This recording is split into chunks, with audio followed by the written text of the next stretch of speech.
Bonjour à tous, donc aujourd'hui on est avec Alix Bacos, donc qui est actuaire chez Seabird, et puis qui a aussi une double activité, mais il aura l'occasion de nous en parler. Donc ici on a Yanis, Lior, Nabil et moi-même, donc qui allons donc vous présenter cette interview. Donc je vais laisser Alix se présenter, puis après au fur et à mesure on posera des questions. Parfait. Merci beaucoup. En tout cas, merci beaucoup de m'avoir invité pour pour ce projet que je trouve c'est un très très beau projet. En tout cas, félicitations. Alors moi, j'ai un parcours assez typique. Je suis né au Liban, donc je ne parlais pas français très peu à l'âge de 8 ans. Donc je me suis intégré en fait au système français assez. J'ai dû m'intégrer assez vite, hein, contraint et forcé, on va dire. J'ai fait un parcours au début vraiment classique, hein, collège, lycée, même un lycée de banlieue, voilà. Bon, parfois il y avait, voilà, c'était vraiment un lycée classique, hein. Et puis je suis ensuite rentré en maths sup, maths p au lycée Louis le Grand à Paris, prépa.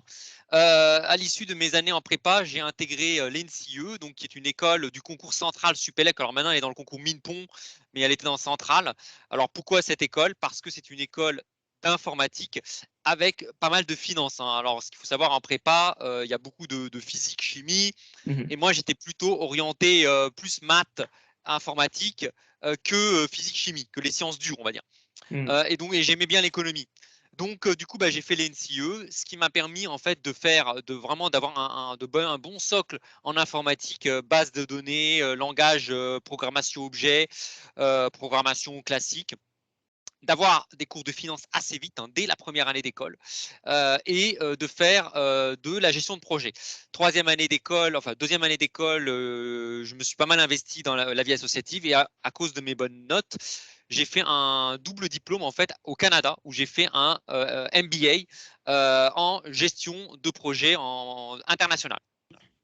Donc double diplôme. J'arrive dans la vie active, je commence ma carrière, bah, évidemment dans l'informatique, gestion de projet. Puis ensuite, vu que j'avais fait une solide formation en finance, j'ai vite switché dans la finance, hein, dès 2003.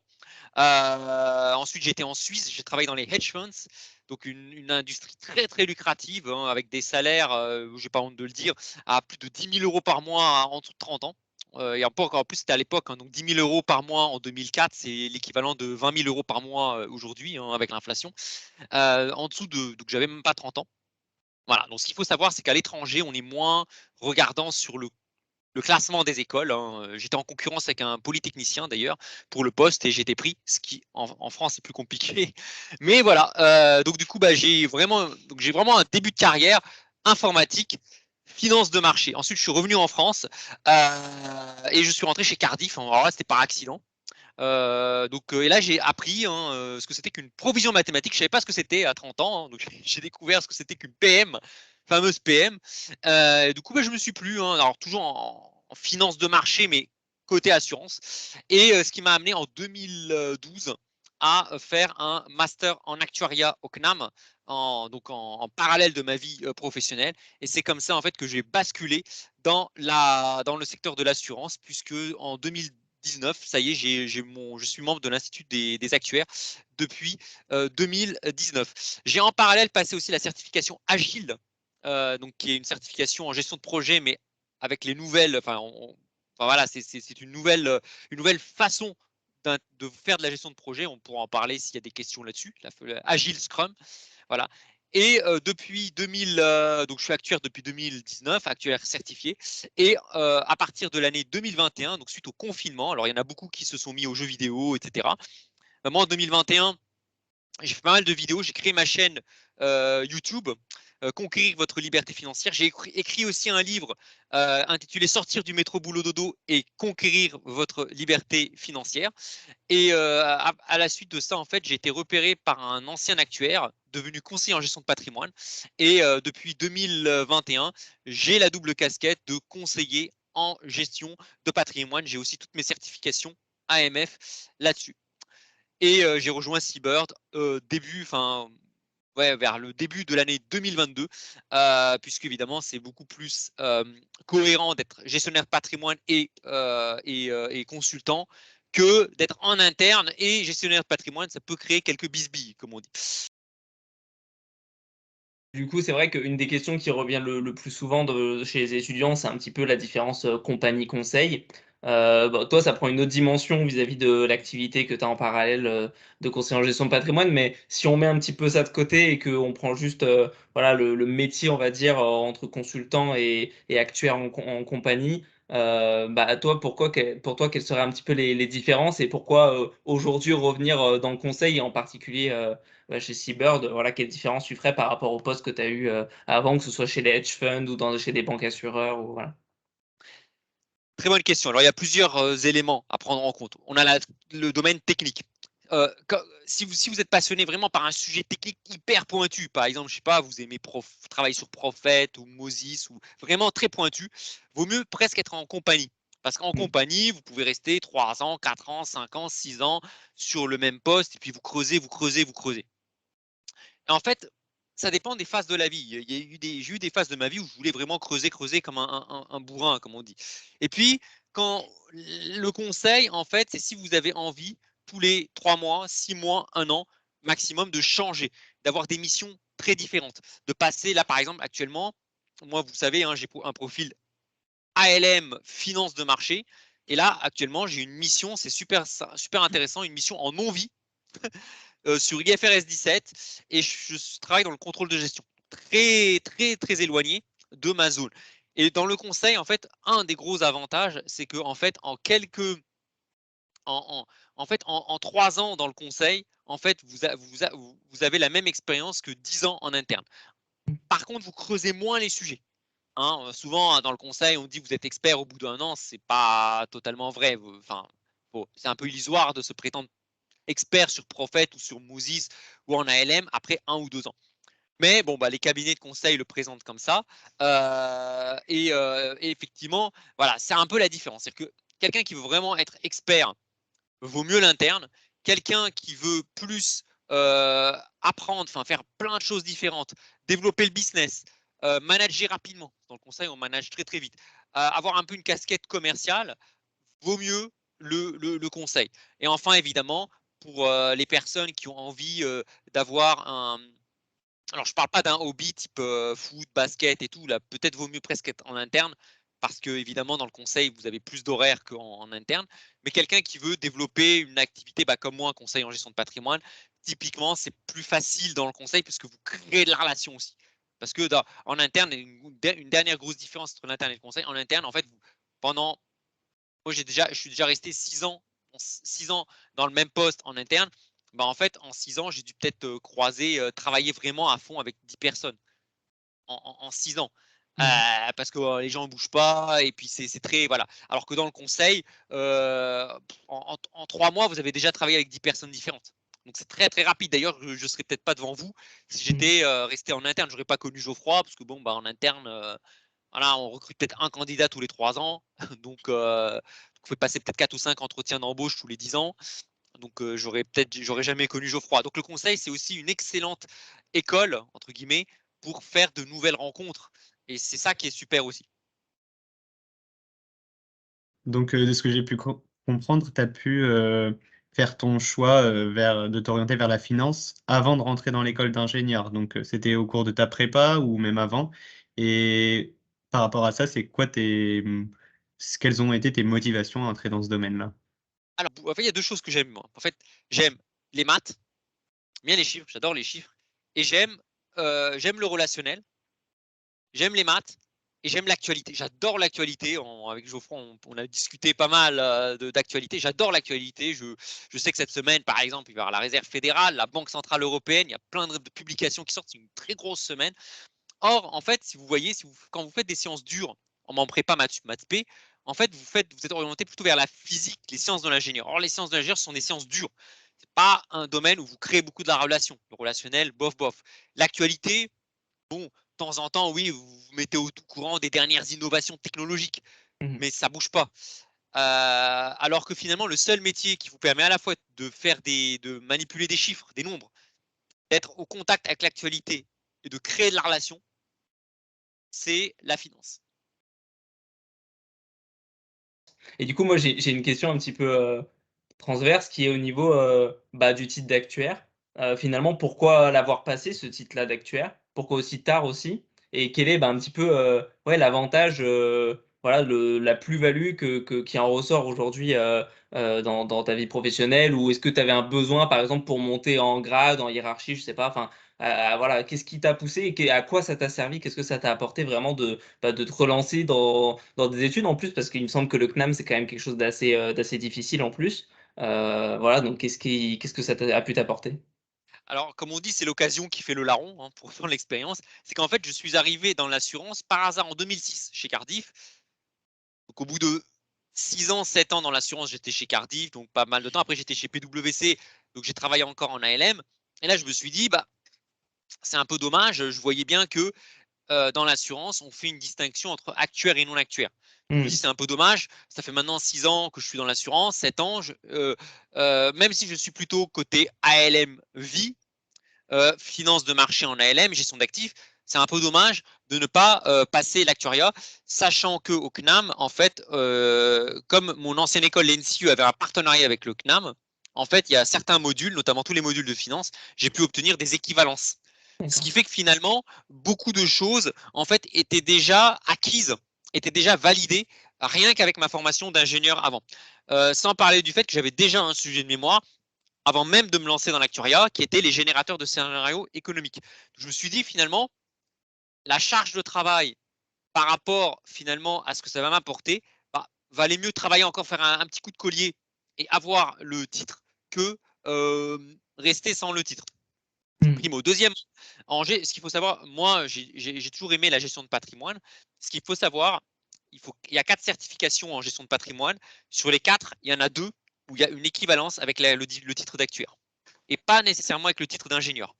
Et donc, du coup, je me suis dit, bah, en passant l'actuariat, finalement, j'élargis mes choix.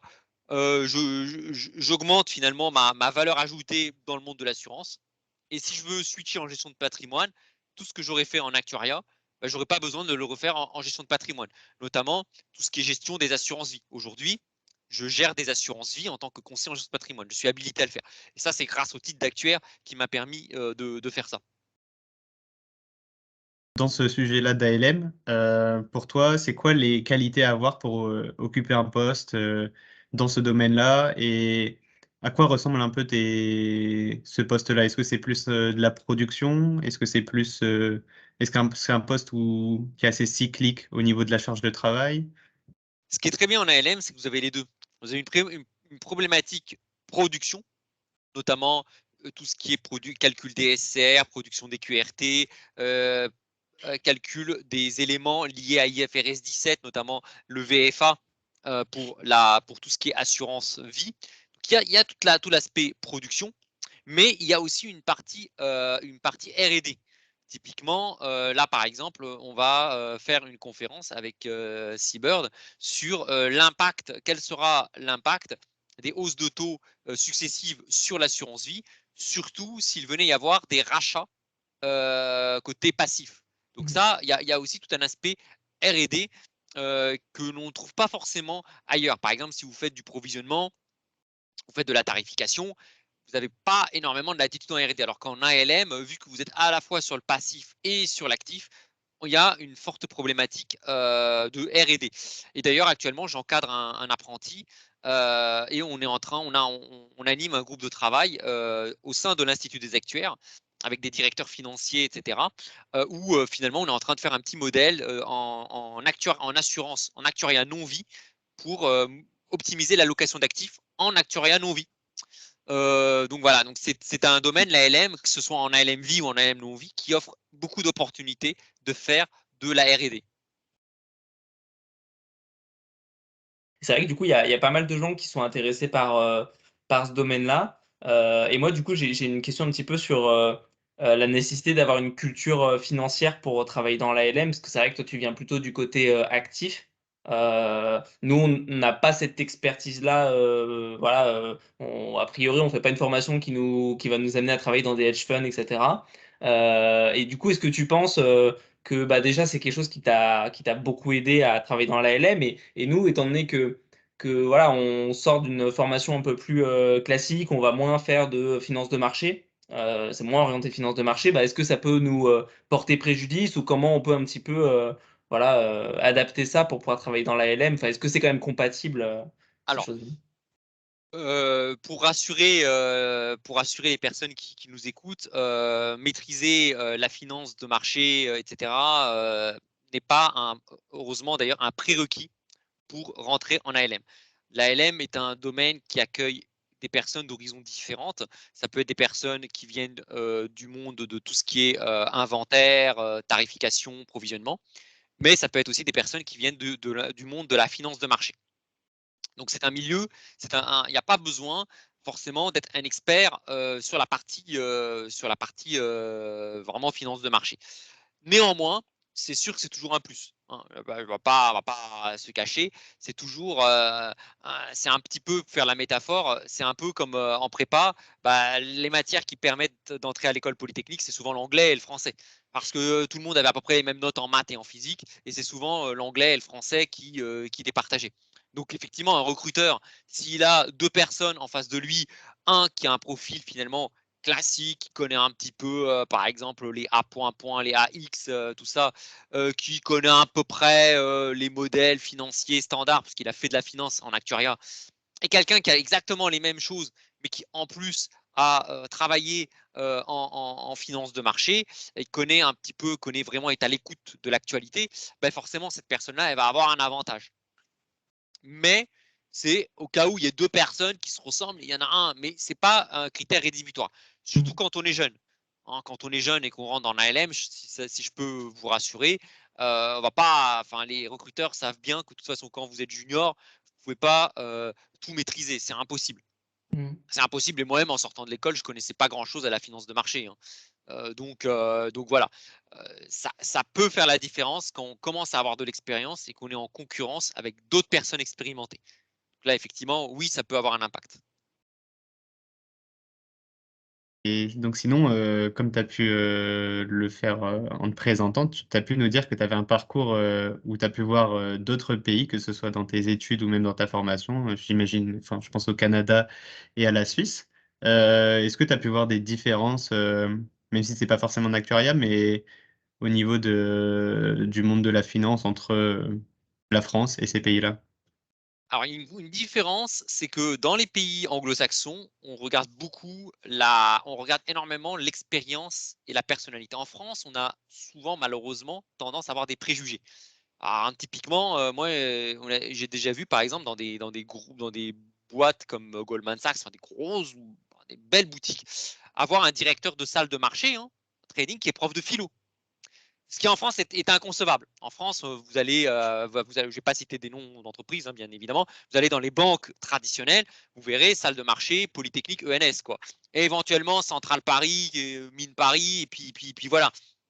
On est très pareil dans tout ce qui est actuariat. Vous allez avoir les NSAE, vous allez avoir l'ISUP. Donc on est très très très orienté école.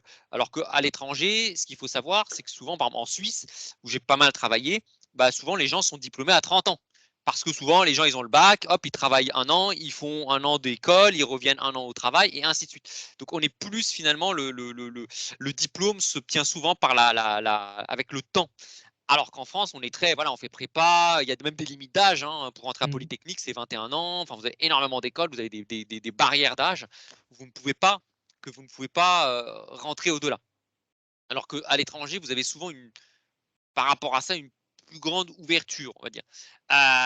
Donc ça, c'est peut-être le premier côté positif. Deuxième côté positif à l'étranger, et je passerai quand même au côté négatif, parce que bon, tout n'est pas rose ailleurs. Deuxième Mmh. côté positif à l'étranger, vous n'avez pas.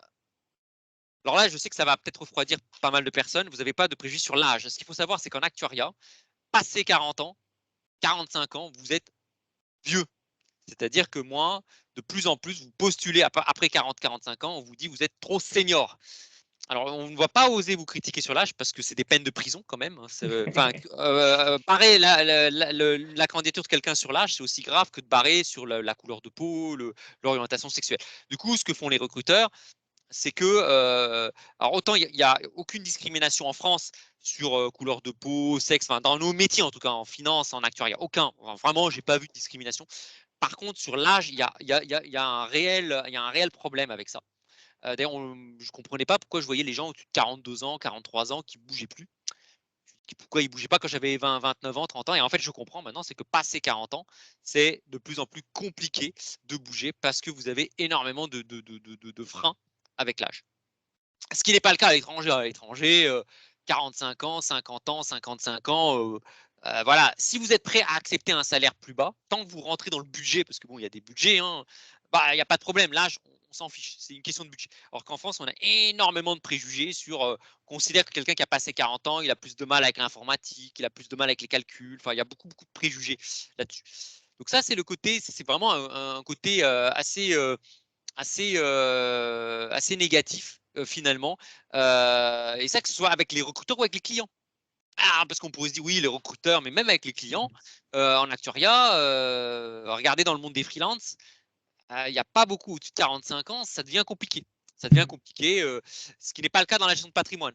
La gestion de patrimoine, bah, voilà, je suis des clients, ils me font confiance et ils s'en fichent de l'âge. Ils voient les performances, les performances de portefeuille. Ça, c'est le deuxième côté négatif. Alors, il y a un côté positif qu'en France, on a, qu'il n'y a pas à l'étranger. C'est qu'à l'étranger, souvent dans les pays anglo-saxons, c'est souvent, enfin, c'est un peu la langue anglaise. C'est it can be good if you make that. Oh, bah, c'est cool, it can be good. Alors qu'en fait, quand il dit ça, c'est qu'en fait, tu es à côté de la plaque, quoi. C'est que tu n'as rien compris au sujet. Et il y a ce côté très compliqué à l'étranger. C'est vraiment sans arrêt, il faut essayer de décrypter ce que les gens pensent. Les gens, ils n'osent pas critiquer. C'est toujours bien. It's well, perfect, you are my friend. C'est tout le temps génial, quoi. Et puis du jour au lendemain, ils vous virent. Vous ne comprenez pas pourquoi. Vous arrivez, votre badge, il passe plus. Et ils vous ont vraiment viré. J'ai déjà vu le cas plusieurs fois. Sauf qu'en fait, ils n'étaient pas contents de vous. Mais c'est tellement. Voilà, c'est. Alors qu'en France, ce qui est super, c'est qu'en général, on râle. Hein, les Français sont des râleurs. Mais au moins, ce qui est bien, c'est que quand on ne râle pas sur vous, c'est que vraiment, c'est très bien. Et ça, c'est l'avantage, finalement, c'est que vous savez, dans les entreprises françaises, au jour le jour, finalement, qu'est-ce qu'on pense de vous. En général, voilà, ça va très, très vite. Ça va, voilà, Bon, et ça, c'est plutôt. C'est rassurant. Vous n'êtes pas tout le temps là en train de décrypter. Dans une phrase, il y a eu un petit blanc, là, ça veut dire que. Voilà. Et ça, c'est positif parce que ça permet de vous améliorer sur vos faiblesses. Parce que quand on est dans les pays anglo-saxons et que vous dites toujours well, it's perfect, et puis un jour on vous vire sans vous donner d'explication, ben en fait vous apprenez pas. Vous avez été viré, vous savez pas pourquoi. Alors qu'en France, en général, bon, quand on vire quelqu'un, en général, bon, il y a déjà eu des warnings, comme on dit. Et ça, c'est positif. Alors souvent, quand on est jeune, on se dit, bah, on va souvent changer de boîte pour justement pouvoir booster sa rémunération. Est-ce que c'est vrai déjà? Et est-ce qu'il y a des inconvénients aussi à changer régulièrement d'entreprise? Enfin, voilà, quels sont un petit peu les avantages, inconvénients? Donc ça peut être voilà, des boosts de rémunération, mais est-ce que comme ça, changer souvent d'entreprise, c'est pas aussi un petit peu déroutant de changer de cadre, changer d'environnement, etc. Qu'est-ce que toi, avec le recul, qu'est-ce que t'en ressors de ça? Alors avec le recul, disons que ça, c'est comme on dit, c'est souvent les occasions, parce que moi j'ai souvent été contacté par des chasseurs de tête. Donc c'est pas moi qui tiens, je bougeais. Ma première boîte, c'était le Crédit Lyonnais. Enfin non, même pas, c'était l'IFP. J'ai travaillé dans l'informatique. Il y a eu la crise informatique en 2001. D'accord. Ensuite, j'ai été au Crédit Lyonnais. Boum, le Crédit Lyonnais se fait racheter par le Crédit Agricole. Mon poste est supprimé. Ensuite, j'ai été contacté par un chasseur de tête. Donc finalement, c'est les occasions qu'on fait. C'est pas moi qui me dit tiens, je veux bouger, etc. Si ça avait été à refaire, aujourd'hui, ce que j'aurais fait moi personnellement, c'est par exemple de me lancer directement en ALM dès la fin de l'école et de faire gestion de patrimoine en parallèle. Parce que la gestion de patrimoine, l'avantage, c'est que vous pouvez le faire en double activité. Donc du coup, c'est génial parce que vous avez 2 salaires finalement et vous découvrez plein de choses. Donc peut-être que si ça avait été à refaire, j'aurais peut-être fait différemment. Donc c'est pas quelque chose, tiens, en général, c'est pas quelque chose, quand vous êtes en sortie d'école, vous dites, tiens, je vais faire 6 boîtes. Ouais. Moi, quand je suis rentré au Crédit Lyonnais, je pensais que ce serait la boîte de ma vie. Quand j'étais en Suisse, je pensais que ça serait que j'allais m'installer là-bas, et ainsi de suite. Et en fait, c'est la vie qui m'a amené à finalement à bouger. Et peut-être aujourd'hui, avec le recul, j'aurais peut-être pas fait la même chose. C'est un peu comme quand vous rencontrez quelqu'un. En général, j'ai jamais vu quelqu'un qui rencontre quelqu'un qui se met en couple, qui dit bon, allez, dans 2 ans, je change. En général, souvent, c'est la vie qui fait que les couples se séparent ou se reforment. C'est souvent, moi, c'est un petit peu ça, si je vais faire une analogie. C'est que souvent, c'est la vie qui fait en fait qu'on bouge ou qu'on ne bouge pas. Justement, maintenant qu'on parle un petit peu de Seabird, toi, maintenant que tu es chez Seabird, quelles sont un petit peu les spécificités de l'entreprise et les avantages? On a bien compris, toi, c'est vrai que c'est super avantageux pour ta double activité principalement.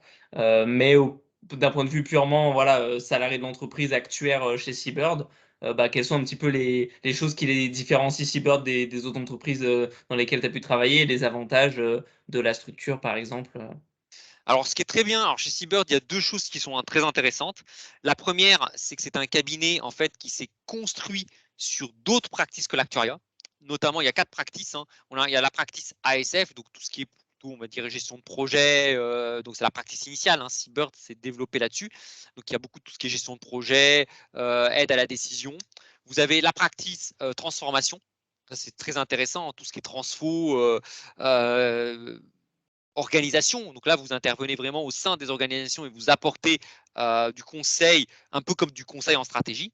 Ensuite, vous avez le digital, donc qui est dirigé actuellement par un polytechnicien, quelqu'un de brillant, donc qui dirige cette practice. Et vous avez la practice actuarielle qui s'est développée. Donc le premier intérêt, c'est que il y a vraiment quelque chose, il y a un côté finalement multidimensionnel.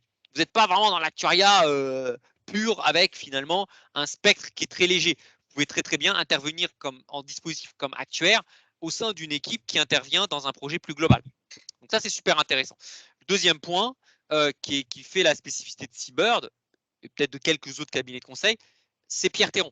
C'est-à-dire que Seabird est porté, la partie actuariat a été portée par Pierre Théron, qui est quand même un professeur à l'ISFA qui est connu, quasiment tous les actuaires le connaissent, hein. Il y en a voilà, comme Arnaud Cohen, Pierre Théron, vous avez Frédéric Planchet, vous avez Guillaume Leroy, vous avez Loisel, enfin, vous n'avez pas beaucoup, hein. Vous avez Michel Fromenteau au CNAM qui malheureusement nous a quittés de manière prématurée.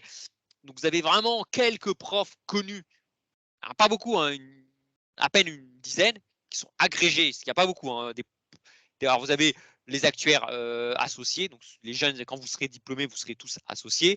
Ensuite, vous avez qualifié, donc vous avez juste, vous faites valider votre expérience. Ensuite, vous avez certifié, c'est lorsque vous mettez en avant une expertise. Moi, par exemple, la LM, là, vous en avez un peu moins, mais vous en avez encore beaucoup des actuaires certifiés. Puis, alors, agrégés, c'est une dizaine, hein, en France. Et Pierre Théron, il est quand même un des rares actuaires à pouvoir certifier l'étape de mortalité. Ça, pas beaucoup quand même, qui peuvent vraiment qui peuvent être habilités à ça. Et donc c'est ça qui est top, c'est que vous avez à la fois, j'ai voulu vraiment dans une entreprise donc dirigée par un entrepreneur, donc Cyril Vu, je n'ai pas honte à le dire, voilà, un entrepreneur avec 4 practices qui permettent finalement de voir du monde, de travailler en dispositif, et une practice actuarielle qui est reconnu, qui est connu dans le monde de l'actuariat, qui est crédible, grâce à Pierre Théron, qui est lui-même un prof émérite. Je me demandais également, donc là c'est vraiment pour les gens qui vont nous écouter, donc ce sera majoritairement des étudiants. Est-ce que tu aurais un conseil à leur donner? Donc là forcément ils sont normalement jeunes, ils auront toute leur carrière et toute leur vie devant eux. C'est quoi les questions qu'ils doivent se poser actuellement, que ce soit pour leur carrière et pour leur vie, peut-être au niveau du patrimoine, tu aurais des conseils à leur donner? Alors, j'ai 2 conseils. Le premier sur le plan de la carrière. Sur le plan de la carrière, le conseil que j'ai à donner, c'est tester un maximum de choses tant que vous êtes jeune. Vraiment, l'actuariat, c'est, tout le monde s'arrache les actuaires, il faut être clair. C'est une discipline qui est contracyclique. C'est-à-dire qu'autant la finance de marché, quand vous avez les marchés qui s'effondrent, on a déjà vu des gens polytechniques en 2008 qui ne trouvaient pas de boulot, hein, en finance de marché. C'est la crise de Lehman Brothers, j'ai connu ça. On se demandait s'il y aurait encore les banques, elles ouvriraient, quoi. Alors que l'actuariat, on n'a pas ce problème, justement. On est dans un domaine qui est contracyclique. Donc, moi, ce que je conseille d'un point de vue carrière, c'est finalement de s'ouvrir au maximum, de changer. C'est un peu dommage de voir des jeunes actuaires finalement s'enferrer pendant 4 ans, 5 ans, 10 ans au même poste, alors que justement l'avantage de cette discipline, c'est que c'est une discipline, surtout quand on est jeune, où il y a structurellement plus de postes à pourvoir que de candidats. Moi, ce que je conseille, c'est de changer, sachant qu'on peut toujours finalement être, enfin, réintégré tant qu'on on n'a pas 40 ans. Passé 40 ans, là, ça devient plus compliqué. Mais c'est pas que l'actuariat. C'est vraiment, comme je disais, c'est vraiment les problèmes d'âge et tout ça. Deuxième conseil, et là, c'est la partie patrimoine. Et souvent, les gens, en France, on voit demain, c'est la grève, etc. On compte beaucoup trop sur le gouvernement. Pour arrêter, on se moque beaucoup des Américains parce qu'ils ne savent pas placer Paris sur une carte. Effectivement, beaucoup d'Américains pensent que Paris et Kaboul, c'est juste à côté, quoi. Que bon, voilà. Par contre, tous les Américains connaissent le Dow Jones par cœur, connaissent le Nasdaq par cœur, même le chauffeur de taxi. En France, on a cette culture vraiment, on n'aime pas investir. On a ce côté, pas ce que tu disais, Geoffroy, le rapport à l'argent, qui est tellement négatif, tellement dégradé, qu'on ne veut même pas s'y intéresser. Et ça, c'est une grosse erreur. Une grosse erreur parce que, justement, on voit le gouvernement retarde l'âge de départ à la retraite, mais au même moment, les entreprises considèrent à 40 ans que vous êtes vieux. Donc, ça veut dire qu'il va y avoir un no man's land, c'est-à-dire une zone située entre 45 et 65 bientôt. Donc, 20 ans, c'est énorme. Hein.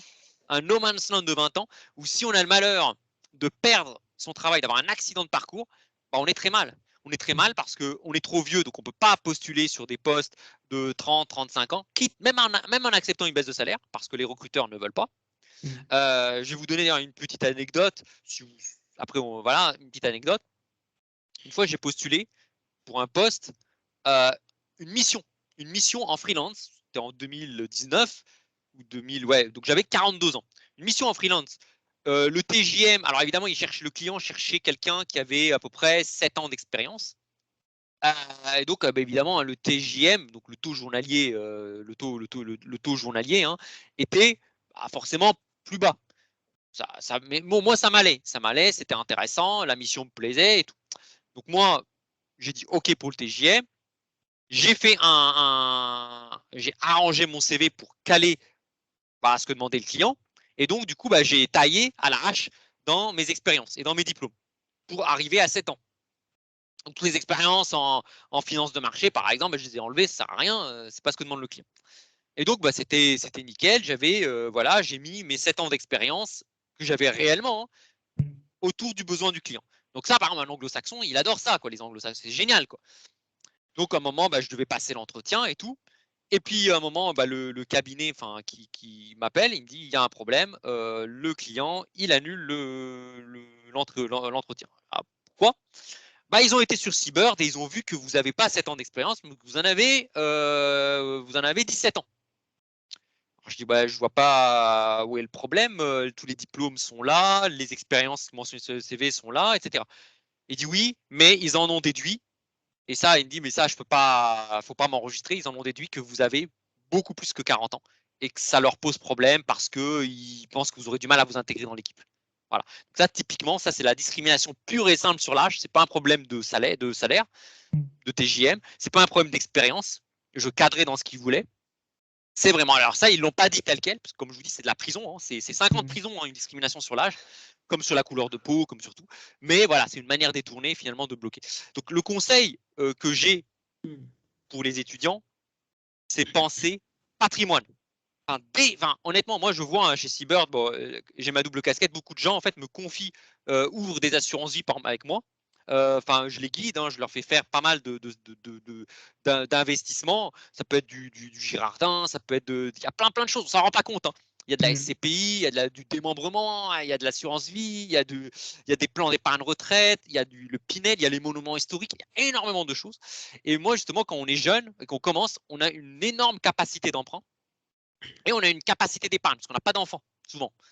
Et c'est là, en fait, qu'il faut, par la mécanique des intérêts composés, par le levier du crédit, par l'optimisation fiscale, qu'on peut générer rapidement du patrimoine. Et moi, je conseille aux gens, aux jeunes, d'essayer de tout faire pour atteindre la liberté financière avant 45 ans. Et c'est faisable. Et c'est faisable. C'est tout à fait possible. C'est tout à fait possible. On peut atteindre la liberté financière. Alors après, tout dépend du train de vie, bien évidemment. Mais on peut, à 45 ans, constituer un patrimoine suffisamment costaud pour pallier tous les besoins vitaux du quotidien. Pour vraiment, moi aujourd'hui, au moment où je vous parle, aujourd'hui, mon patrimoine me permet de payer tout ce qui est loyer, payer toutes les assurances, payer le chauffage, payer la nourriture des enfants, enfin, permet tout. Alors après, oui, effectivement, si on se fait un petit voyage à Tahiti, bon voilà, je travaille, j'ai un salaire, j'en profite. Mais vraiment le conseil aux étudiants, et ça je peux accompagner, hein, j'ai les compétences requises, j'ai les certifications AMF, hein, parce que tout le monde ne peut pas le faire, pour les jeunes, leur faire ce qu'on appelle une étude patrimoniale pour les amener à la liberté financière entre 40 et 45 ans. Tous les actuaires peuvent y arriver. Après, il ne faut pas se perdre, il ne faut pas se disperser. C'est sûr, si on achète sans arrêt le premier iPhone, moi, là, vous voyez, là, j'ai un iPhone 6. Les gens se moquent de moi parce que j'ai pas l'iPhone 13 ou 14, je ne sais plus.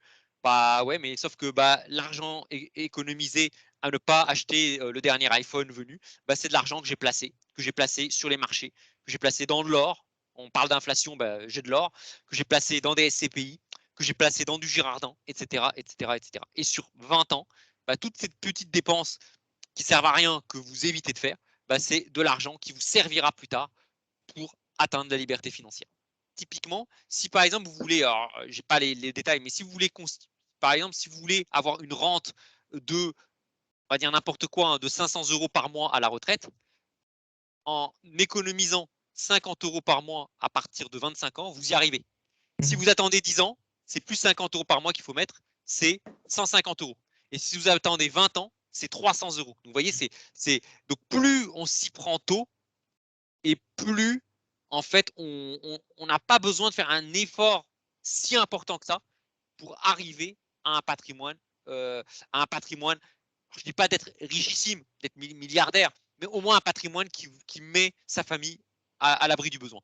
Et une dernière chose sur l'investissement, souvent les gens, la bourse, ça monte, ça descend. En fait, quand vous investissez, en fait, les gens souvent pensent que le principal facteur de risque, c'est l'extérieur.